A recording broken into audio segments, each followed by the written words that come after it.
Bonjour. 10 journées scientifiques et techniques ont été organisées à la Faculté des sciences numériques. Lors de ces journées, j'avais animé une conférence sur la valorisation et la protection des résultats de la recherche par des brevets. Beaucoup de collègues d'étudiants-chercheurs m'ont demandé s'il y a la possibilité de revoir cette conférence. Donc, j'ai enregistré, suite à cette demande, cette vidéo pour revenir un petit peu sur les points que j'avais traités lors de cette conférence. Comme je le viens de dire, donc c'est que la conférence concernait la valorisation et la protection des résultats de la recherche par les brevets. Avant peut-être de passer à la conférence, je voudrais un petit peu, si vous le permettez, vous raconter un petit peu mon histoire avec les brevets et l'innovation. Après un doctorat, j'étais à la base un scientifique comme vous tous, un doctorat en chimie. J'ai eu la possibilité de faire un doctorat de troisième cycle à l'ISKE en gestion d'entreprise. Depuis cette date, je commençais à m'intéresser, ça fait un peu plus de 10 ans, à m'intéresser à tout ce qui est innovation, entrepreneuriat, brevet, etc. Donc, j'ai été certifié par l'Office européen des brevets et certifié par le Bureau international du travail en tant que facilitateur entrepreneuriat. Je suis également expert formateur au prix de l'Office marocain de la propriété industrielle et commerciale. J'ai déposé avec des collègues des brevets d'invention, 7 au total, et j'ai pu suivre des formations à distance organisées par l'Organisation mondiale de la propriété intellectuelle, où j'ai pu avoir un certain nombre de certifications et j'ai même eu l'occasion d'aller aux États-Unis pour faire une formation au Global Intellectual Property Academy qui se trouve à Washington sous la coupole de l'USPTO, donc c'est l'Office européen, américain des brevets. Je suis également rédacteur en chef de la revue Renova, je reviendrai tout à l'heure sur cette revue. Et je suis, suite à une convention signée avec l'ANPIC, responsable coordinateur d'un centre d'appui à l'innovation technologique, le TISC, tout simplement TISC, ça veut dire Technology Innovation Support Center. Donc, grâce à cette convention,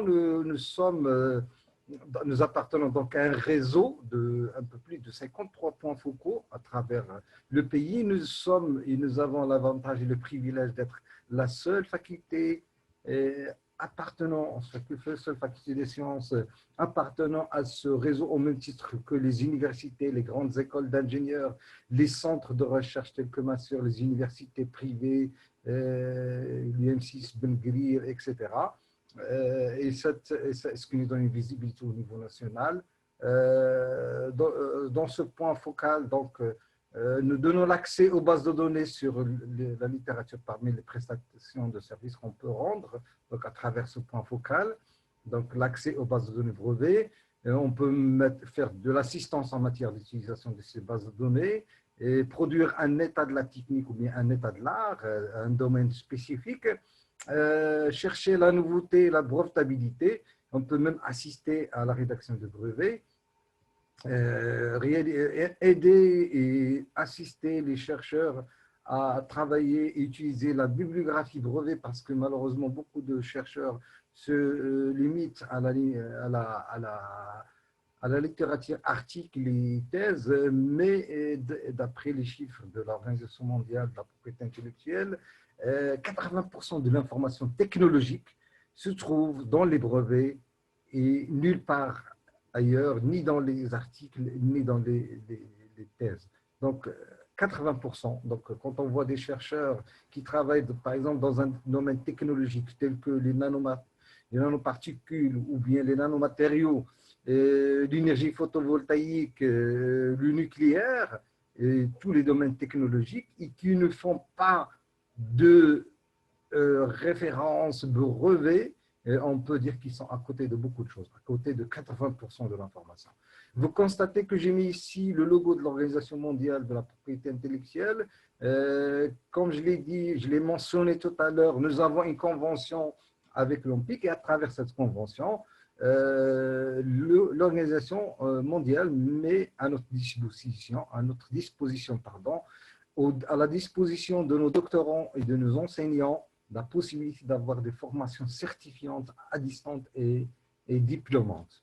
Donc, chaque année, nous organisons des sessions en concertation avec l'OIPO, l'OMPI, donc pour donner la possibilité à nos chercheurs d'être formés, d'être certifiés, d'avoir un diplôme dans différentes formes de la propriété intellectuelle. Donc, le fait que nous appartenons à ce réseau nous donne une visibilité au niveau national. C'est la carte du royaume. On voit les différents points focaux à travers les universités marocaines et les centres de recherche, les grandes écoles, etc. Ce même réseau fait partie d'un réseau mondial, donc, ce qui nous donne encore une visibilité à l'échelle internationale. Avant peut-être de passer au vif du sujet, à savoir les brevets, je vais peut-être ouvrir votre appétit, vous dire, communiquer ces chiffres qui m'ont été donnés par l'OMPIC. Donc ici, on voit un petit peu les dépôts d'origine marocaine. MA, ça veut dire Maroc, c'est les initiales avec laquelle commence chaque numéro de brevet, qui sont répartis comme suit. Il veut constater un chiffre très important, la contribution importante des universités à la production du savoir technologique, c'est-à-dire à la production de brevets. Malheureusement, ça c'est peut-être une spécificité marocaine, une spécificité d'autres pays, mais dans les grands pays industrialisés, on n'a pas cette spécificité, à savoir que les entreprises en général ne font pas beaucoup de R&D, ils voient un petit peu leur contribution, elle est à peu près 7%. Bien sûr, dans ces statistiques, on ne représente pas les multinationales, car les multinationales aussi, elles aussi déposent des brevets au Maroc. Ils ont cette possibilité. Là, on ne représente que les Marocains, les universités, les différentes institutions, les différents centres de recherche et les entreprises. Maintenant, brevet, parlons brevet, c'est d'invention. Mais peut-être avant de même passer à ça, j'aimerais me poser avec vous cette grande question que beaucoup de chercheurs se posent. Que dois-je faire en tant que chercheur? Est-ce que je dois publier mes résultats sous forme d'un brevet ou d'un article? Malheureusement, beaucoup de chercheurs, même d'enseignants-chercheurs, n'ont pas cette culture brevet. Donc, ils ont un réflexe de penser directement article scientifique. Et là, un article scientifique ne permet pas, bien sûr, de protéger. Par exemple, j'ai inventé une nouvelle molécule qui a un effet thérapeutique sûr, qui a une valeur commerciale. Si je publie ça sous forme d'un article, n'importe qui peut utiliser cette formule. Donc, je n'ai aucune protection. Donc, la logique et la chose la plus intelligente, j'allais dire, et sage, c'est commencer d'abord par protéger par un brevet, puis après publier le résultat de la recherche sous forme d'un article. Le contraire n'est pas possible parce que si vous publiez vos résultats de recherche sous forme d'article, vous risquez de tuer l'innovation et on va revenir ça sur les critères de brevetabilité qui tuent l'innovation. Donc, commencez, ayez toujours le réflexe, surtout si vous travaillez dans un domaine technologique. Si vous produisez quelque chose qui pourrait avoir une valeur commerciale ou marchande ou industrielle, commencez toujours, ayez toujours le réflexe de protéger. Et par la suite, donc, publier parce que c'est déjà, au moins, on a la possibilité d'avoir un brevet et un article, et pas uniquement un article. Ce qui, même au niveau dossier scientifique, c'est plus valorisant pour votre travail de recherche. Maintenant, parlons de brevet. Le brevet fait partie d'une grande famille de ce qu'on appelle les différentes formes de propriété intellectuelle, où il y a bien sûr les brevets, il y a les dessins et modèles, il y a les droits d'auteur, il y a les marques, il y a les secrets de fabrique, et cette liste n'est pas exhaustive. On a d'autres formes de propriété intellectuelle. Mais ce qui nous intéresse, nous, en tant que scientifiques, ce sont bien sûr les brevets. C'est pour ça que cette conférence va être focalisée sur les brevets. D'abord, commençons par qu'est-ce que c'est qu'un brevet? Le brevet, tout simplement, un titre de propriété industrielle qui vous est octroyé au Maroc par l'Office marocain de la propriété industrielle et commerciale et qui vous confère, et bien sûr sur une date limitée, c'est-à-dire 20 ans, vous avez une protection pendant 20 ans, et sur un territoire bien défini parce que vous définissez, vous déposez le brevet par exemple au Maroc, donc il y a une territorialité du brevet. Bien sûr, si votre brevet présente un intérêt à l'international, vous pouvez toujours passer à l'international à travers ce qu'on appelle le traité PCT, et qui vous permettra de déposer votre brevet dans plusieurs pays. Ça vous donne aussi donc un droit exclusif sur votre invention. Bien, en contrepartie de ce droit exclusif, il y a la divulgation de votre invention, et ça, c'est à l'échelle internationale, bien sûr. Ça n'a pas uniquement un avantage des inconvénients. L'avantage, c'est que ça vous donne une visibilité à l'échelle internationale. Et peut-être l'inconvénient, votre invention n'est plus secrète, mais vous êtes quelque part protégé contre la contrefaçon. Donc, ça vous permettra d'empêcher des tierces personnes à utiliser votre invention, le résultat de vos efforts, à votre insu. L'invention, en quelque sorte, une solution technique à un problème technologique. Donc, il y a paradoxalement, comme je l'ai dit, donc, vous êtes protégé en même temps, votre invention, elle est divulguée. Bien sûr, pour pouvoir déposer un brevet, il faut que votre brevet répond à 3 critères ou bien à 3 conditions. Le premier critère, c'est la nouveauté. Et quand je dis nouveauté, c'est au niveau mondial, pas uniquement au Maroc. C'est vrai que vous allez déposer au Maroc, mais il faut que la nouveauté soit au niveau international. Par exemple, quelqu'un qui va copier un truc en Chine et qui va prétendre vouloir déposer ça sous forme d'un brevet, ça, c'est pas possible parce que les experts examinateurs au niveau de l'OMPIC vont voir un petit peu ce qu'il y a, ce critère de nouveauté. Est-ce que vraiment votre invention est nouvelle? Qui dit nouveauté, c'est-à-dire qu'il distingue de l'état de l'art. Et l'état de l'art, c'est tout ce qui a été mis à la disposition du grand public avant la date de votre dépôt. Deuxième critère de brevetabilité, c'est l'activité inventive.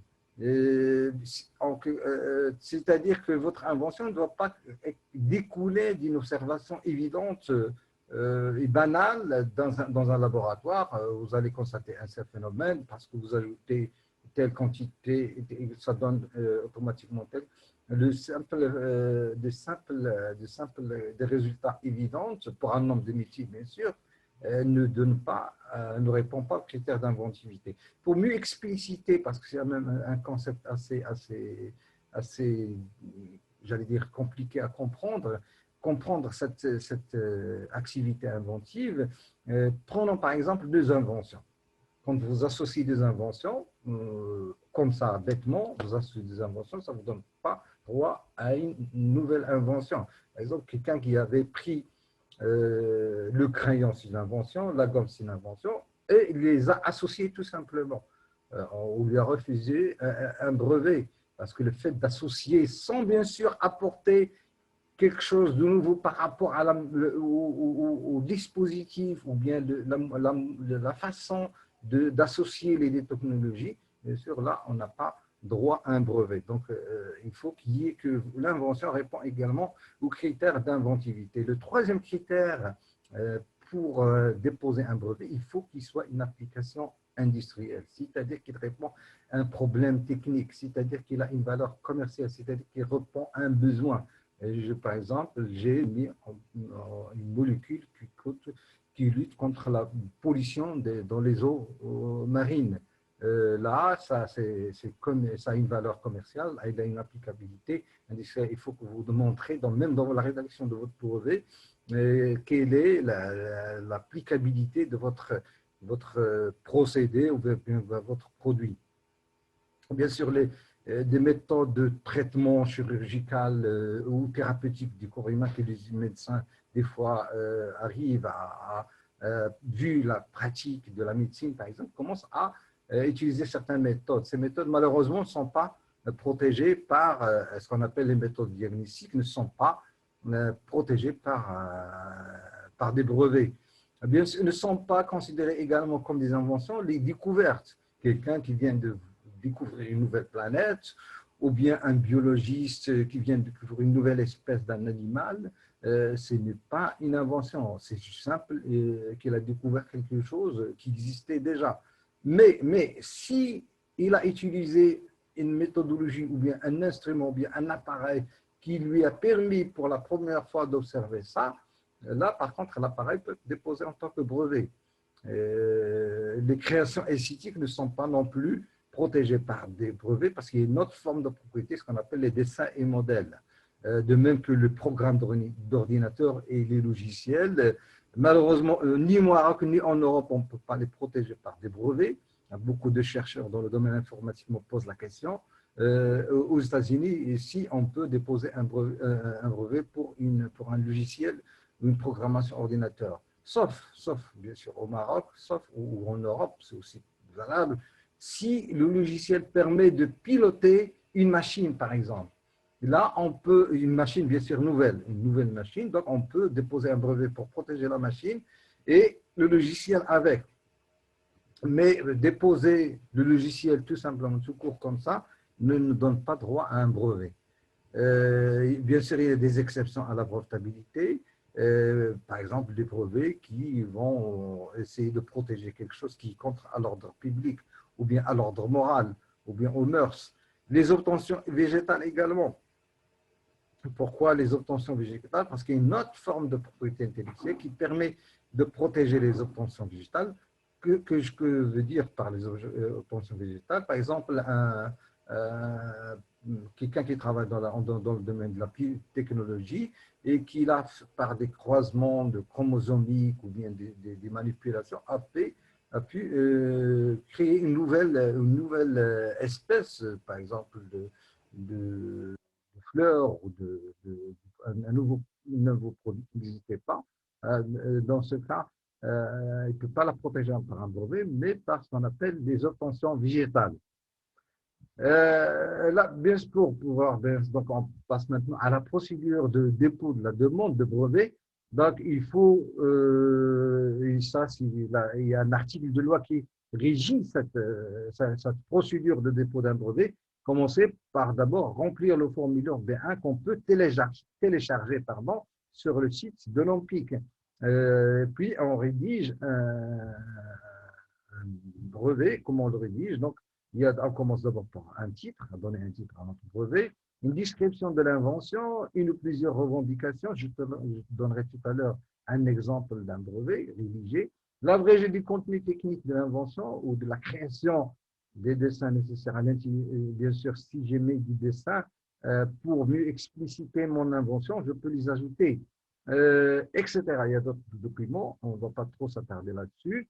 Là, c'est l'exemple de la rédaction. Donc, comme je l'ai dit, je viens de dire, donc on commence par un titre, puis on définit le domaine de l'invention. Quel est le domaine technique auquel se rapporte mon invention? Suite à ça, je vais donner une petite bibliographie, c'est-à-dire un état de l'art des brevets qui existent. Et non seulement donner un état de l'art, mais il faut aussi identifier quel est le problème que vous avez résolu qui a été posé par cet état de l'art. C'est-à-dire que vous avez identifié que lors de l'utilisation d'un produit, on ne peut pas faire certaines choses. Et vous avez apporté la solution. Donc, vous dites ce qui se passe au niveau de l'état de l'art, puis après, vous dites quelle est votre solution apportée au brevet. Puis après, vous passez, bien sûr, juste après ça, vous passez à la description de votre invention. Si nécessaire, vous pouvez aussi utiliser des dessins pour mieux expliquer votre invention, donner plus de détails. Et démontrer éventuellement l'applicabilité industrielle, parce que ça aussi c'est important, et arriver aux revendications qui est une étape très importante dans la rédaction d'un brevet. La revendication, c'est ça ce qui va permettre votre invention, c'est-à-dire la valeur ajoutée que vous avez ajoutée à l'état de l'art. Et dans la description, bien dans la rédaction des revendications, il ne faut pas être trop large ni trop limité. Et il faut juste protéger ce que vous avez apporté vraiment, réellement, vous, en tant qu'inventeur, comme valeur ajoutée à l'état de l'art. Comme ça, vous ne risquez pas qu'on vous refuse votre demande parce qu'il ne faut pas, bien sûr, aller piétiner sur les autres inventions qui existent déjà dans la nature. Donc, il y a un double intérêt donc, la demande, bien sûr, au cours de la procédure reste secrète pendant 18 mois. L'intérêt derrière cette protection, c'est que ça vous donnerait la possibilité d'aller négocier discrètement. Bien sûr, vous êtes protégé, mais ce n'est pas encore divulgué. Donc, le processus prend 18 mois pour que votre demande soit publiée à grande échelle. Et donc, pendant ces 18 mois, vous pouvez éventuellement, certains, bien sûr, peuvent utiliser ces 18 mois pour aller faire des négociations avec des industriels. Et comme vous le savez, quand on veut lancer un produit, des fois, on a besoin d'être discret, ne pas éveiller la concurrence et aller négocier avec, par exemple, un industriel. Et lui-même, il veut être protégé, il ne veut pas que la concurrence sache qu'il est sur le point de lancer un nouveau produit. Donc là, ça vous donne donc cette possibilité. Pendant ces 18 mois, vous avez même la possibilité de retirer votre demande. S'il s'avère que vous avez d'autres choses à rajouter ou bien à modifier. Et là, je voudrais justement partager avec vous un certain nombre de statistiques qui montrent un petit peu l'intérêt de la bibliographie brevet, que j'insiste beaucoup toujours sur cette notion de bibliographie parce que beaucoup de chercheurs, encore une fois, n'utilisent pas dans leur bibliographie l'information brevet. 80% de l'information technique est contenue dans les brevets techniques et technologiques. Il ne se trouve pas dans les autres domaines. J'ai dit tout à l'heure quelqu'un qui se limite à la bibliographie des articles et des thèses. Et s'il travaille dans un domaine technologique, il est à côté de beaucoup de choses, à 80% de l'information. Pour vous dire la richesse de nombre de brevets, il y a plus de 50 millions de brevets de documents qui sont indexés. Qui veut dire indexé, souvent une classification des brevets internationales.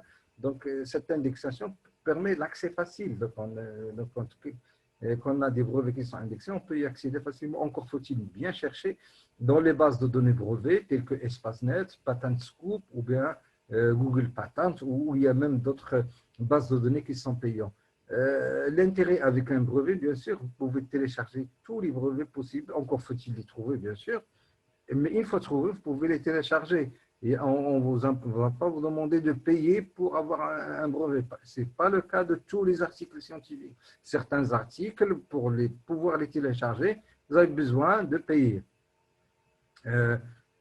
Pratiquement toutes les 30 secondes, on a un nouveau brevet, document qui vient enrichir cette gigantesque, malheureusement, malgré l'abondance et la richesse de ces documents brevets, et ils sont mal exploités, très peu exploités, parce que, pour la simple raison, beaucoup de chercheurs ne savent pas chercher cette information. Moi-même, je suis disposé, je l'ai déjà fait, je le fais pour les étudiants master, je leur montre comment trouver cette information brevet dans les bases de données, parce qu'il faut bien utiliser les bases de données brevets, savoir rechercher par mots-clés, par domaine, par nom d'auteur, par nom d'université, par nom etc.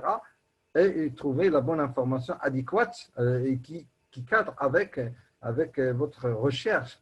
Donc, à quoi sert, si on se pose cette grande question, de travailler sur la documentation brevet? D'abord, c'est trouver des fois, certaines fois, une solution gratuite à un problème vécu au niveau, par exemple, d'un laboratoire ou bien dans un centre de recherche ou bien même dans une entreprise. Il y a des entreprises, par exemple, qui ont des difficultés de production dans un processus et qui ne savent pas résoudre, alors que la solution peut-être se trouve dans un pays protégé, dans un pays allemand ou Chine, etc. Et s'il n'est pas protégé au Maroc, vous avez la possibilité d'utiliser cette solution. Tout à l'heure, j'ai parlé de la territorialité d'un brevet. Donc, s'il n'est pas protégé au Maroc, vous pouvez l'utiliser gratuitement. Ça, c'est très important. Éviter des dépenses inutiles. Par exemple, il y a des chercheurs qui vont se lancer dans un domaine où il y a déjà des choses qui ont été faites. Donc, c'est histoire de ne pas réinventer la roue.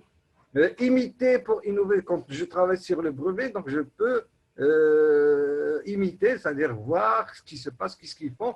Je peux faire la même chose, bien sûr, avec une valeur ajoutée que je vais ajouter Et dernière chose, de l'importance de cette information brevet, ça vous met dans le parfum, comme on dit, vous connaissez un petit peu quelles sont les tendances, quels sont les domaines technologiques, il y a beaucoup de recherches. On cherche beaucoup, donc, vous allez être mis sur les rails de la bonne recherche et ne pas aller patauger n'importe où. C'est-à-dire que vous allez orienter votre travail dans un domaine où il y a une tendance, où il y a beaucoup de recherches qui se font.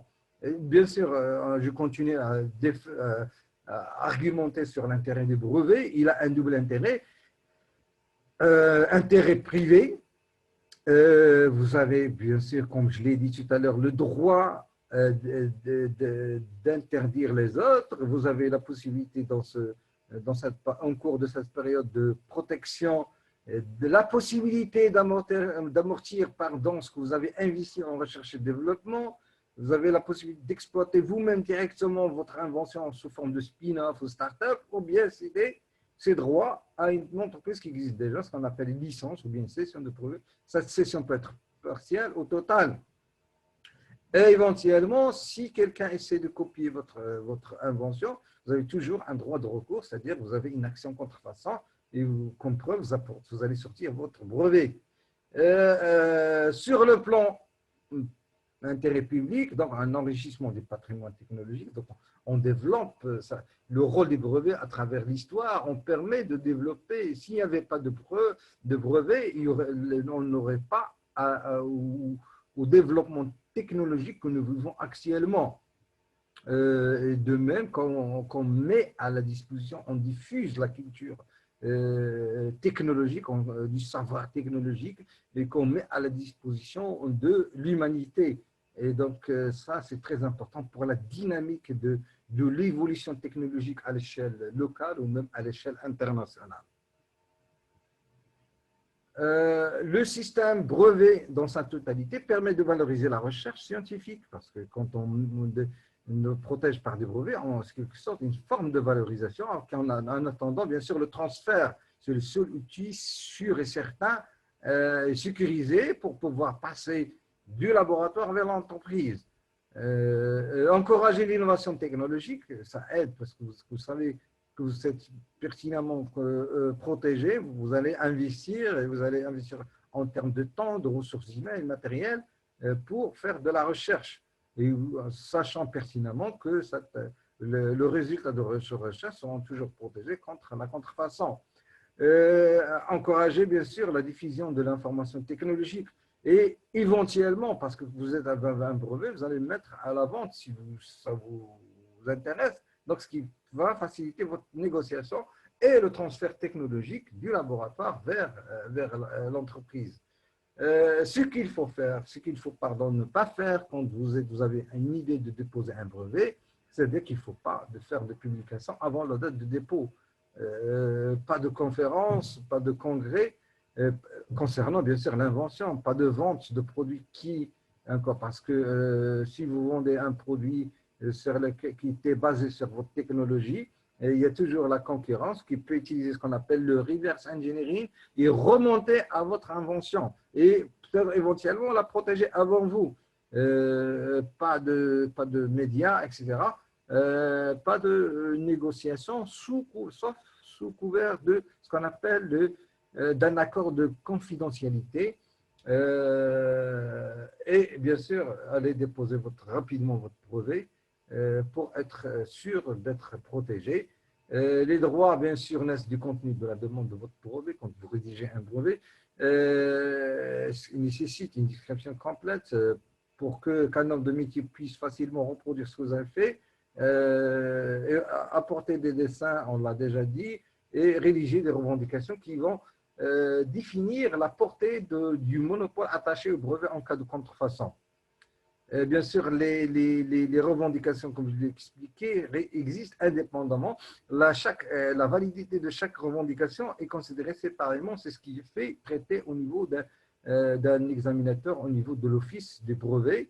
Le brevet vous donne un droit d'interdire, mais pas un droit d'exploiter. Je vais m'expliquer sur ce point-là, c'est quand même assez particulier. Imaginons qu'on a deux inventeurs, un inventeur A et un inventeur B. Le premier inventeur a inventé un téléphone avec une antenne. tout simplement. C'est général parce qu'il n'a pas spécifié quel type d'antenne. Un autre, mais il n'a pas spécifié justement parce qu'il n'a pas su bien rédiger ses revendications pour dire que l'antenne peut avoir différentes formes géométriques. Un inventeur plus malin a déposé un brevet, mais cette fois-ci avec une antenne hélicoïdale. Donc, dans la réalité des choses, si l'inventeur A veut exploiter un brevet avec une antenne avec différentes formes géométriques, sauf hélicoïdale, il peut le faire. Mais s'il veut exploiter un brevet avec une antenne hélicoïdale, il doit avoir l'accord de l'inventeur B. La même chose pour l'inventeur B. L'inventeur B, s'il veut exploiter vraiment son téléphone avec une antenne hélicoïdale, doit avoir l'accord, bien sûr, de l'inventeur A. Là, je vais donner des exemples de brevets qui ont été pour montrer que même au niveau d'une faculté des sciences, on peut déposer des brevets. On n'a pas besoin d'appartenir à un grand centre de recherche high-tech pour pouvoir déposer des brevets. Je donne un exemple par un brevet qui a été déposé par feu Abdelmajid Belloul, un brevet sur la valorisation des kharoub, ça s'appelle le kharoub, c'est une plante qui existe au Maroc, qui est mal exploitée, ou peu exploitée, parce qu'il y a certains entreprises qui l'utilisent, mais lui, il a eu l'intelligence, c'est l'intelligence de déposer, d'inventer un nouveau procédé pour la valorisation de ce kharoub. Là, dans la première page, j'ai donné ça comme exemple, dans la première page du brevet de fascicule, ce fascicule, c'est le document qui va être publié, comme on l'avait dit tout à l'heure, après 18 mois de la date de votre dépôt, qui va être public. Donc là, on voit ici le numéro de brevet. Toujours les numéros commencent par 2 lettres caractéristiques du pays. Dans notre cas, c'est le Maroc. S'il y a WO, ça veut dire que c'est un brevet qui a été déposé en PCT à l'échelle mondiale. Pays européens, on a EU, France, FR, etc. On met également la classification. J'ai dit tout à l'heure que les brevets sont tous classifiés selon la classification internationale des brevets. Il y a donc la classification de ces brevets, et il y a la date de brevet, le nom de l'inventeur. Et ici, on a le titre avec un abrégé. J'ai parlé tout à l'heure de titre et d'abrégé. Il va même donner un schéma qui explicite un petit peu son procédé. Il a fait une séparation entre la pulpe brute et les graines, et une macération de la pulpe en suivant un mode opératoire pour la pulpe et pour les autres macérations. Il a pu obtenir 3 produits, une poudre chocolatée, un sirop au miel et de l'alcool aromatisé. Et ces 3 produits sont fortement utilisés dans l'industrie agroalimentaire marocaine. Et j'ajouterais que même ce brevet de Belloul a suscité même un intérêt à l'échelle internationale qui a été déposé même à l'échelle internationale. Là, un deuxième exemple d'un brevet que nous avons déposé au niveau de notre laboratoire, laboratoire physico-chimie des matériaux appliqués. C'est un projet qui a été fait avec un consortium industriel et qui a été financé par l'IRSN, l'Institut de recherche en sciences, énergie solaire et énergie nouvelle. Nous avons même été primés dans ce projet. Et voilà le résultat, le prototype de frigo solaire mobile qui est à 100% solaire et il fonctionne uniquement à l'énergie solaire. Toujours dans le descriptif des brevets, donc on a ici un exemple concret de la rédaction d'un brevet qui commence toujours par un préambule, puis on enchaîne avec le domaine technique et l'art antérieur concerne par exemple les lentilles focales à variable et l'art antérieur, le problème posé par l'art antérieur, ça c'est très important pour montrer la nouveauté. C'est vrai que c'est un document législatif, mais en même temps, c'est une démonstration scientifique pour prouver la nouveauté de votre invention et la brevetabilité qu'il répond aux 3 critères, c'est-à-dire qu'il apporte vraiment une solution technique à un problème technologique qui existe déjà. Ici, on a donc Si vous ajoutez des dessins, on peut faire utiliser des dessins pour mieux expliciter notre invention et donner plus d'explications. Là, si vous voulez, j'ai presque terminé avec les brevets, mais quand même, j'ai parlé tout à l'heure du point focal ou bien du centre d'appui à l'innovation technologique.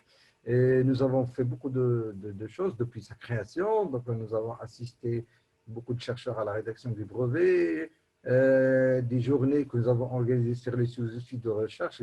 J'ai parlé tout à l'heure de l'intérêt de la bibliographie brevet, d'organiser des ateliers au profit des doctorants pour suivre la formation à distance délivrée par l'Organisation mondiale de la propriété intellectuelle. Nous avons participé à des concours d'innovation, encouragé les étudiants à participer à ces concours d'innovation organisés par des associations telles que R&D. J'ai même animé des formations en ligne pour les recherche préalable, pour la consultance, etc. Nous avons également participé à l'atelier sur le projet de mise en place d'un Fab Lab pilote au Maroc, participé à la formation des formateurs dans le domaine de l'innovation. Nous avons organisé avec des grandes entreprises multinationales, surtout, des innovations, ce qu'on appelle des Innovation Cups. C'est des formes d'ateliers où on encourage, on crée chez les étudiants, c'est les participants d'aller innover sur un produit ou quelque chose d'invention qui vont rentrer en compétition. Tout à l'heure, j'ai parlé de la revue Renova et que j'ai convenu avec les organisateurs de la journée que nous allons publier les actes de ce colloque sous forme d'un proceeding. Là, j'ai la template que j'ai partagée et qui va vous permettre de rédiger votre résumé qui va être publié dans le prochain numéro spécial Journée scientifique et technique. La revue Renova, bien sûr, pour ceux qui ne le